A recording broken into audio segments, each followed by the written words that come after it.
Just from where you're sitting, it could take? I don't think, obviously there's a lot of flows, which affect the currency. In terms of the actual sentiment about the Aussie, I really don't think it's that important. I think what has happened right now is that, largely because of the problems in Europe, which start in more or less, I guess, start in Greece, are spreading to Spain, to do with German banks lending money for that, sort of property speculation in Greece and Spain, places like that. It's made the world very nervous, and as I say, this little thing well, not a little thing, but there's problems in North Korea. People are nervous, and right now, it's been such a strong recovery that people are ready to sort of take profits and move on and get out of risky investments very, very quickly. So the Aussie is in that basket.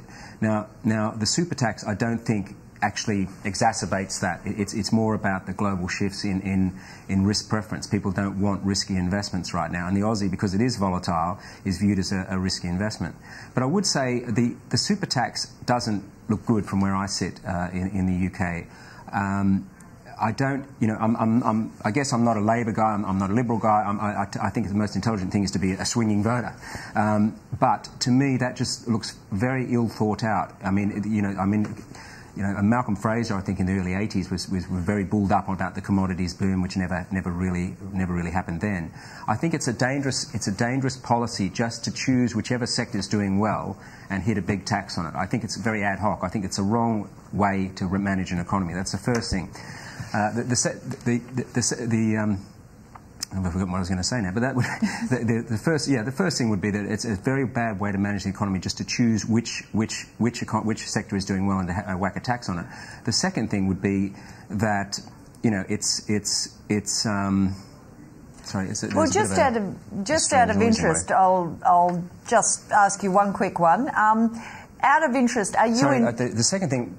Sorry, go on. The second thing is that it's not the right way to run. I think it's an unfair way to run an economy, which is to suddenly, if you've more or less sold these mining rights, and then to come in and add a tax later after a deal's been done, I think it looks very sort of made up as you're going.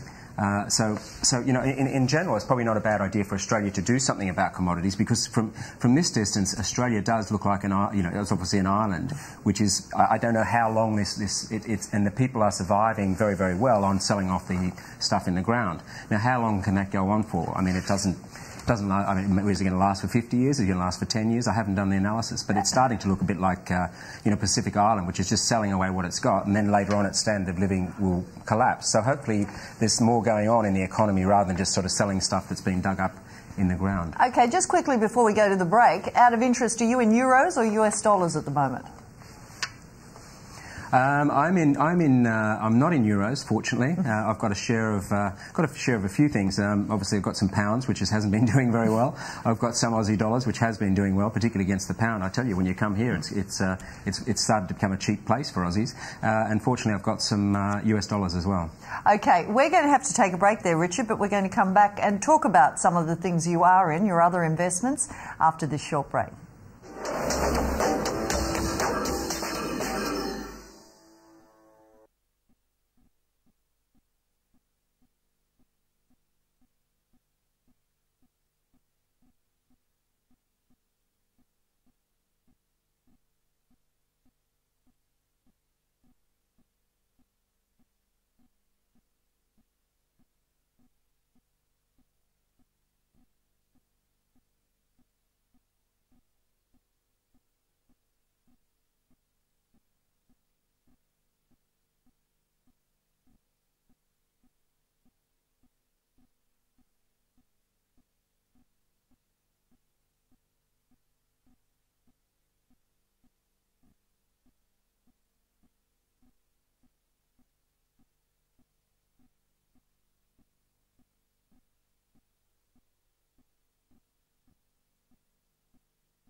Welcome back. I'm talking to Australian businessman Richard Farleigh, former BT wonder kid, hedge fund manager, tech stock supremo, and now media identity in London, where he's based, and I'm talking to him there.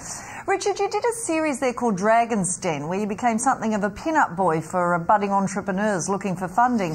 I note you still have a huge following there, and you give a lot of talks on it, and with Australia's potential tycoons wanting advice. What's the key advice you give them? Well, you know, it's all about new companies, you know, starting new companies and building small companies. So it's pretty standard advice. I mean, it's really, but it's amazing how we all get very passionate about something and we can break those sort of rules. So you know, it's sort of fundamental principles about trying to get as far as you can with a new business with as little money. You know, a new business to me is a bit like a house renovation. It always costs twice as much and takes twice as long as you expect. It's also trying to find ways to get verification about your products.